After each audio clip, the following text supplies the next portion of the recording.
School के बच्चे आएंगे, अब रेडियो पे छाएंगे, अब टैलेंट का होगा यहाँ महासंग्राम। Radio masters, radio masters, radio masters. अरे सुमिता, तुम इतने दिनों से दिखी नहीं, कहाँ थी भाई? वो रीना, मेरी मम्मी जी की डेथ हो गई थी। बस घर में इसी वजह से बहुत तनाव था। पापा तो डिप्रेशन में ही चले गए थे। पर सुमिता, अंकल तो बड़े मजबूत दिल वाले व्यक्ति है ना? है तो, पर अपनी लाइफ पार्टनर की जुदाई उनसे बर्दाश्त नहीं हुई। अब तो वे चुपचाप अकेले बैठे रहते हैं। ओह अच्छा, तो ये बात है। मैं आऊंगी मिलने आज उनसे। मैं बात करती हूँ, क्या पता कोई असर पड़ ही जाए। तुम ऐसा कर सकती हो क्या? पर मम्मी की मृत्यु ने तो पापा के दिल में बहुत असर किया है।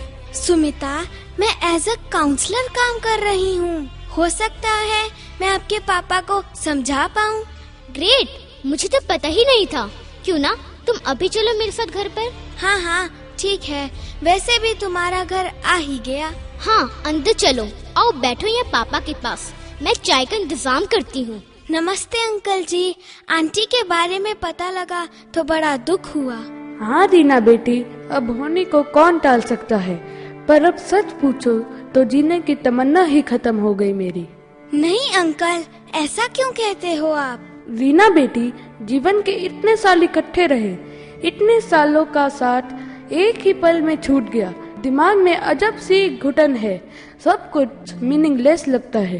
अंकल एक बात तो बताइए, आपने पूरी जिंदगी आंटी को बहुत खुश रखा, अब उनकी आत्मा की खुशी के लिए कुछ करते क्यों नहीं? मुझे समझ में नहीं आया बेटा, जरा खोल के बताओ, क्या करूं मैं? पापा, मम्मी हमेशा कहती थी कि सामने वाले मैदान को ठीक करके बच्चों के खेलने का पार्क बनाना चाहिए। हाँ बच्चों, तुम दोनों ने मुझे जिंदगी का लक्ष्य दे दिया। अब मैं बच्चों के लिए सब कुछ करूँगा। तुम्हारी मम्मी की आत्मा को शांति मिलेगी और मुझे संतोष। अरे पापा, आप तो एकदम नॉर्मली बिहेव करने लगे। लगता है कि आपका डिप्रेशन तो गायब हो गया। Thank you Reena, thank you so much. इसमें थैंक्स की क्या बात है? अंकल भी तो मेरे पापा की तरह है। थैंक गॉड उनका डिप्रेशन खत्म हो गया। जीते रहो बच्चों, जीते रहो, सदा खुश रहो। एनकरेज करेगा सबको to lead from the front, encourage करेगा सबको to lead from the front. Aim है जिसका education and talent hunt. Radio master